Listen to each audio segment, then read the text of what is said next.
Ticket ಕೈತಪ್ಪಿದ್ದಕ್ಕೆ ಮಾಜಿ ಸಂಸದ ವಿರೂಪಾಕ್ಷಪ್ಪ ಅಸಮಾಧಾನವನ್ನ ವ್ಯಕ್ತಪಡಿಸಿದ್ದಾರೆ. ಕೊಪ್ಪಳದಲ್ಲಿ ಬಂಡಾಯ ಬಾವುಟ ಹಾರಿಸ್ತಾರ ವಿರೂಪಾಕ್ಷಪ್ಪ. ಸಿದ್ದರಾಮಯ್ಯ ವಿರುದ್ಧ ಬಹಿರಂಗವಾಗಿ ತಮ್ಮ ಅಸಮಾಧಾನವನ್ನ ಹೊರಹಾಕಿದ್ದಾರೆ. ಸಿದ್ದರಾಮಯ್ಯರನ್ನ ತೃಪ್ತಿಪಡಿಸದವರಿಗೆ ಮಾತ್ರ ಟಿಕೆಟ್ ಕೊಡಿಸಿದ್ದಾರೆ, ನಾನು ತೃಪ್ತಿಪಡಿಸಿಲ್ಲ, ಹಾಗಾಗಿ ಟಿಕೆಟ್ ತಪ್ಪಿಸಿದ್ದಾರೆ. ಬಿಜೆಪಿಯಿಂದ ಕಾಂಗ್ರೆಸ್ಗೆ ಕರೆತಂದು ಅನ್ಯಾಯ ಮಾಡಿದ್ದಾರೆ. ರಾಜಕೀಯ ಬೆಳವಣಿಗೆ ಗಮನಿಸಿ ಮುಂದಿನ ನಿರ್ಧಾರ ತೆಗೆದುಕೊಳ್ಳೋದಾಗಿ ಕೊಪ್ಪಳದಲ್ಲಿ ಮಾಜಿ ಸಂಸದ ವಿರೂಪಾಕ್ಷಪ್ಪ ಗುಡುಗಿದ್ದಾರೆ. ಸಿದ್ದರಾಮಯ್ಯರಿಗೆ ಯಾರು ಆಪ್ತರೋ, ಅವರನ್ನು ಯಾರು ತೃಪ್ತಿಪಡಿಸಿದ್ದವರೋ ಅಂತವರಿಗೆ ಮಾತ್ರ ಟಿಕೆಟ್ ನೀಡಿದ್ದಾರೆ. ನಾನು ಅವರನ್ನ ತೃಪ್ತಿಪಡಿಸಿಲ್ಲ, ಹಾಗಾಗಿ ನನಗೆ ಟಿಕೆಟ್ ಕೈತಪ್ಪಿದೆ ಅನ್ನುವಂತಹ ಬೇಸರವನ್ನ ವ್ಯಕ್ತಪಡಿಸಿದ್ದಾರೆ. ಈ ಮೂಲಕ ಬಹಿರಂಗವಾಗಿ ಸಿದ್ದರಾಮಯ್ಯ ವಿರುದ್ಧ ಇರುವಂತಹ ಅಸಮಾಧಾನವನ್ನ ಹೊರಹಾಕಿದ್ದಾರೆ. ಕೆ ವಿರೂಪಾಕ್ಷಪ್ಪ ಮುಂದಿನ ರಾಜಕೀಯ ಬೆಳವಣಿಗೆಯನ್ನ ಗಮನಿಸಿ ಮುಂದಿನ ನಿರ್ಧಾರ ತೆಗೆದುಕೊಳ್ಳುವುದಾಗಿ ಹೇಳಿದ್ದಾರೆ.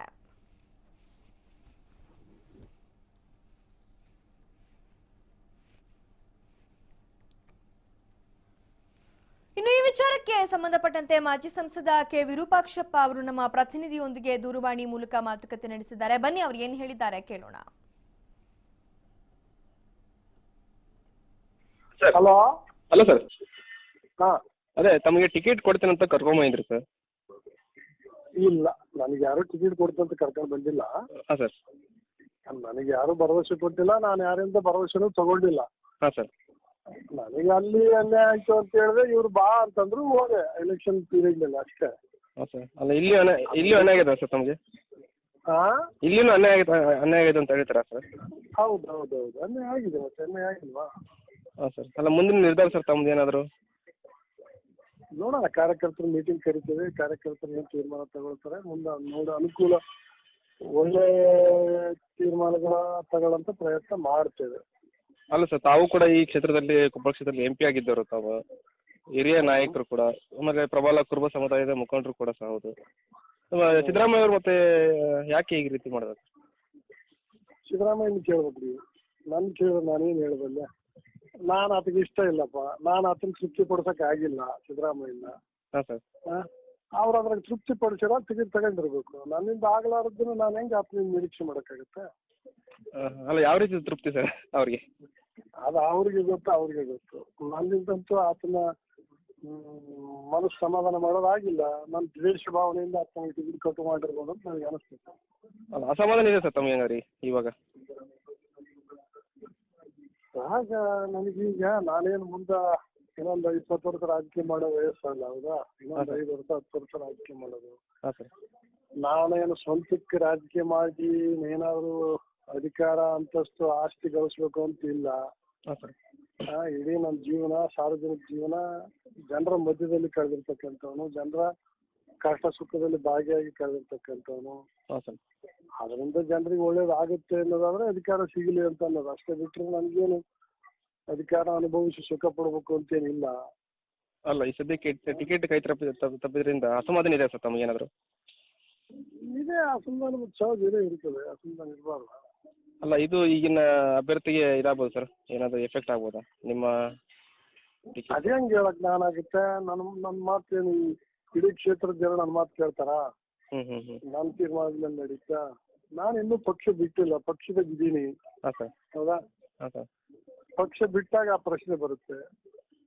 ಅಲ್ಲ, ಈಗ ಕಾರ್ಯಕರ್ತ ಸಭೆ ಮಾಡ್ತೀರಾ ಅಂತ ಹೇಳಿದ್ರಿ ಸರ್? ಮಾಡ್ಬೇಕಲ್ಲ ಸಹಜಲ್ಲ, ನಾವು ಕಾರ್ಯಕರ್ತರ ಸಭೆ ಅಂತೂ ಮಾಡಬೇಕಲ್ಲ. ಹಾಂ ಸರ್. ನಾವು ಕಾರ್ಯಕರ್ತರು ಏನ್ ಹೇಳ್ತಾರೆ, ಏನ್ ಮಾತಾಡ್ತಾರೆ, ಏನ್ ನಿರ್ಣಯಗಳಾಗ್ತವೆ ಕಾದ್ ನೋಡೋಣ. ಅಷ್ಟೊತ್ತಿಗೆ ರಾಜಕೀಯ ಬೆಳವಣಿಗೆಗಳು ಏನೇನು ಆಗ್ತವೆ. ಈ ಬಗ್ಗೆ ಮತ್ತಷ್ಟು ಮಾಹಿತಿಯನ್ನ ನೀಡ್ತಾರೆ ನಮ್ಮ ಪ್ರತಿನಿಧಿ ನಾಗರಾಜ್. ಮಾಜಿ ಸಂಸದ ವಿರೂಪಾಕ್ಷಪ್ಪನವರು ಬಹಿರಂಗವಾಗಿ ಅಸಮಾಧಾನವನ್ನ ವ್ಯಕ್ತಪಡಿಸ್ತಾರೆ. ಒಂದು ಸ್ಪಷ್ಟವಾಗಿ ಹೇಳ್ತಾರೆ, ನನಗೆ ಅಸಮಾಧಾನ ಇರುವಂತದ್ದು ಹೌದು, ಆದ್ರೆ ನಾನು ಇನ್ನೂ ಪಕ್ಷ ಬಿಟ್ಟಿಲ್ಲ. ಅಂದ್ರೆ ಮುಂದಿನ ನಡೆಯ ಬಗ್ಗೆ ಯಾವುದೇ ರೀತಿಯಾದಂತಹ ಸ್ಪಷ್ಟನೆಯನ್ನ ಅವ್ರು ಸದ್ಯಕ್ಕೆ ನೀಡ್ತಾ ಇಲ್ಲ. ಹಾಗಿದ್ರೆ ಅವರನ್ನ ಸಮಾಧಾನಗೊಳಿಸುವಂತ ಕೆಲಸಗಳೇನಾದ್ರೂ ಪಕ್ಷದ ವತಿಯಿಂದ ಆಗತ್ತಾ, ಅಥವಾ ಅವ್ರು ಬೇರೆ ತರದ ಸ್ಟೆಪ್ಸ್ ಏನಾದ್ರೂ ತೆಗೆದುಕೊಳ್ತಾರಾ, ಹೇಗೆ ಅಂತ? ಲಿಖಿತ ಖಂಡಿತವಾಗ್ಲೂ ಕೂಡ ಇವತ್ತೇನಂದ್ರೆ ಕೊಪ್ಪಳದ ಲೋಕಸಭಾ ಚುನಾವಣೆಗೆ ಇವತ್ತು ಕಾಂಗ್ರೆಸ್ ಟಿಕೆಟ್ ಫೈನಲ್ ಆಗಿರುವಂತದ್ದು. ಇನ್ನ ರಾಜಶೇಖರ್ ಇಟ್ನಾಳ್ ಇವತ್ತು ಅಂದ್ರೆ ಜಿಲ್ಲಾ ಪಂಚಾಯತಿ ಮಾಜಿ ಅಧ್ಯಕ್ಷ ಅಂತ ರಾಜಶೇಖರ್ ಇಟ್ನಾಳ್ ಇವತ್ತು ಕಾಂಗ್ರೆಸ್ ಟಿಕೆಟ್ ಫೈನಲ್ ಆಗಿರುವಂತದ್ದು. ಇದರಿಂದಾಗಿ ಇವತ್ತು ಸರಿಸುಮಾರು 8 ಜನ ಟಿಕೆಟ್ ಆಕಾಂಕ್ಷಿಗಳಿದ್ರು. ಸಹಜವಾಗಿ ಇವತ್ತು ಅಸಮಾಧಾನ ಬಹಿರಂಗಗೊಂಡಿರುವಂತದ್ದು. ಕಾರಣ ಇಷ್ಟೇನಂದ್ರೆ ಇದೇ ಅಂದ್ರೆ ಕೊಪ್ಪಳ ಕ್ಷೇತ್ರದ ಮಾಜಿ ಸಂಸದ ಕೇರ್ ಪಕ್ಷಪ್ಪ ಹಿಂದೆಯನ್ನು ಸ್ಪರ್ಧೆ ಮಾಡಿ ಗೆದ್ದಿದ್ರು. ಅದೇ ರೀತಿಯಾಗಿ ಟಿಕೆಟ್ ಕೂಡ ವಂಚಿತವಾಗಿದ್ರು. ಇದೀಗ ತದನಂತರ ಬಿಜೆಪಿ ಕೂಡ ಸೇರಿದ್ರು.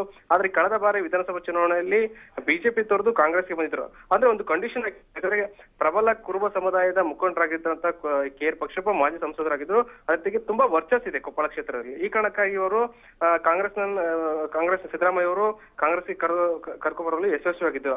ಆದ್ರೆ ಅವರಿಗೆ ಒಂದು ಮಾತು ಕೊಟ್ಟಿದ್ರಂತೆ, ಖಂಡಿತವಾಗ್ಲೂ ಕೂಡ ನಿಮ್ಗೆ ಟಿಕೆಟ್ ಕೊಡ್ತೀವಿ ಅಂತೇಳಿ. ಆದ್ರೆ ಇದರಿಂದಾಗಿ ಇವತ್ತು ಕೇರ್ ಪಕ್ಷಪ್ಪ ಟಿಕೆಟ್ ಕೈ ತಪ್ಪಿದ್ರು. ಸಹಜವಾಗಿ ಇವತ್ತು ಅಸಮಾಧಾನ ಬಹಿರಂಗ ಅಂದ್ರೆ ಹೊರಹಾಕಿದ್ರ ಅಂತ ಹೇಳುವುದು. ನೇರವಾಗಿ ಸಿಎಂ ಸಿದ್ದರಾಮಯ್ಯ ವಿರುದ್ಧ ಏಕವಚನದಲ್ಲಿ ಇವತ್ತು ಆಕ್ರೋಶ ವ್ಯಕ್ತಪಡಿಸಿದ್ದಾರೆ. ಅವ್ರು ಹೇಳೋ ಪ್ರಕಾರ ಯಾರು ಸಿದ್ದರಾಮಯ್ಯನವರನ್ನ ತೃಪ್ತಿ ಪಡಿಸಿದಾರೋ ಅಂತವ್ರಿಗೆ ಟಿಕೆಟ್ ಕೊಡುವಂತ ಕೆಲಸ ಸಿದ್ದರಾಮಯ್ಯ ಅವರು ಮಾಡಿದ್ದಾರೆ. ನಾನು ತೃಪ್ತಿ ಪಡಿಸಕ್ ಆಗಿಲ್ಲ, ಆ ಕಾರಣಕ್ಕಾಗಿಯೇ ಈ ರೀತಿ ನನಗೆ ಟಿಕೆಟ್ ತಪ್ಪಿಸಿದ್ದಾರೆ ಅಂತ ಒಂದು ಅಂದ್ರೆ ನೇರವಾಗಿ ಒಂದು ಹಣದ ವ್ಯವಹಾರ ರೀತಿಯಲ್ಲೇ ಮಾತಾಡಿದ್ದು ಸ್ಪಷ್ಟವಾಗಿ ಕಾಣುತ್ತೆ ಅಂತ ಹೇಳ್ಬೋದು. ಯಾಕಂದ್ರೆ ನಾನು ತೃಪ್ತಿ ಪಡಿಸಕ್ ಆಗಿಲ್ಲ, ಅವ್ರು ನಾನು ಪದೇ ಕೇಳ್ತಾ ಇದ್ವಿ ಯಾವ ರೀತಿ ತೃಪ್ತಿ ಅಂದ್ರೆ ಅವ್ರನ್ನ ಬೇಕು, ಆ ತೃಪ್ತಿ ಯಾವ್ದು ಅಂತ ಹೇಳಿ ಅವರು ಅಂದ್ರೆ ಸಮಾಧಾನ ಪಡಿಸಿದರೆ ತೃಪ್ತಿ ಪಡಿಸಿದರೆ. ಆದ್ರೆ ನಾನು ತೃಪ್ತಿ ಪಡಿಸಕ್ ಆಗಿಲ್ಲ, ಆ ಕಾರಣಕ್ಕಾಗಿ ನನಗೆ ಟಿಕೆಟ್ ಕೈ ತಪ್ಪಿದೆ. ನಾನು ಕಾರ್ಯಕರ್ತರೊಂದಿಗೆ ಮೀಟಿಂಗ್ ಮಾಡ್ತೀನಿ ಅಂತ ಹೇಳ್ತಾ ಇದ್ದಾರೆ. ಈಗಾಗಲೇ ಅಂದ್ರೆ ಬಿಜೆಪಿ ಏನು ಟಿಕೆಟ್ ಕೈ ತಪ್ಪಿದ್ರಿಂದ ಹಾಗೆ ಇವತ್ತು ಬಿಜೆಪಿಯ ಕೆಲ ನಾಯಕರು ಅವರ ಕೇರ್ ಪಕ್ಷಪ್ಪ ಸಂಪರ್ಕದಲ್ಲಿ ನಿರಂತರವಾಗಿ ಇದ್ದಾರೆ ಅಂತ ಹೇಳಿ ಮಾಹಿತಿ ಸಿಗ್ತಾ ಇದೆ. ಒಂದೇ ವೇಳೆ ಕೇರ್ ಪಕ್ಷಪ್ಪ ಬಿಜೆಪಿ ಬಂದ್ರೆ ಇದು ಪ್ಲಸ್ ಆಗ್ಲಿದೆ ಅಂತ ಹೇಳ್ಬೋದು ಲಿಖಿತ. ಓಕೆ, ಧನ್ಯವಾದ ನಾಗರಾಜ್.